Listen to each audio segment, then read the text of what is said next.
প্রতিটা হাওরে যদি আশ্রয় কেন্দ্রের ব্যবস্থা করা হয়, এটা বর্ষা মৌসুমে আমাদের কাজে লাগে। মাননীয় স্পিকার, হাওরে মাছ ধরতে যাওয়ার সময় এরকম ঘটনা ঘটে। মাননীয় মন্ত্রী, আশ্রয় কেন্দ্র করবেন কিনা? ইতিমধ্যে আমরা সিদ্ধান্ত গ্রহণ করতে যাচ্ছি, যাতে করে হাই পাওয়ার যেটিকে ওই সময় বজ্র যদি হয় তাহলে সেটাকে শুষে নিতে পারে, সে ব্যবস্থাটা আমরা করব। বজ্র নিরোধক দণ্ড বসানো হতে পারে এবং সহজলভ্য মানুষ যাতে হাওরে যাওয়ার পরে মাননীয় স্পিকার যদি একটা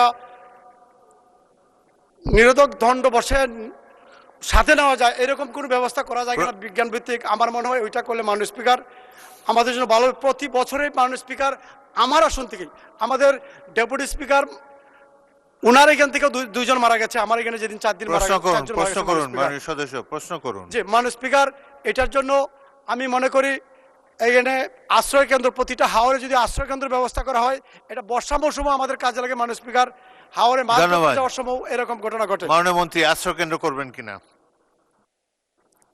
মাননীয় সংসদ সদস্যের প্রস্তাব অত্যন্ত সুন্দর। আমরা যেহেতু বন্যা আশ্রয় কেন্দ্র করে থাকি, আমরা ঘূর্ণিঝড় আশ্রয় কেন্দ্র করে থাকি, এগুলো আমরা মাল্টিপারপাস ইউজে করে থাকি। সাধারণত স্কুলগুলোতে আমরা এইসব করে থাকি, যখন সারা বছর সেখানে শিক্ষা কার্যক্রম পরিচালিত হয়, অন্য সময় যখন দুর্যোগ আসে লোকে আশ্রয় গ্রহণ করে। তো আমরা এটি অবশ্যই একটি খুবই ভালো প্রস্তাব। আর বিজ্ঞান ভিত্তিক যে নিরোধক যন্ত্র, এটি আমি অবশ্য আমার প্রথমেই বলেছি, এটা নিয়ে আমরা আলোচনা করেছি। ইতিমধ্যে আমরা সিদ্ধান্ত গ্রহণ করতে যাচ্ছি, যাতে করে হাই পাওয়ার যেটিকে ওই সময় বজ্র যদি হয় তাহলে সেটাকে শুষে নিতে পারে, সে ব্যবস্থাটা আমরা করব।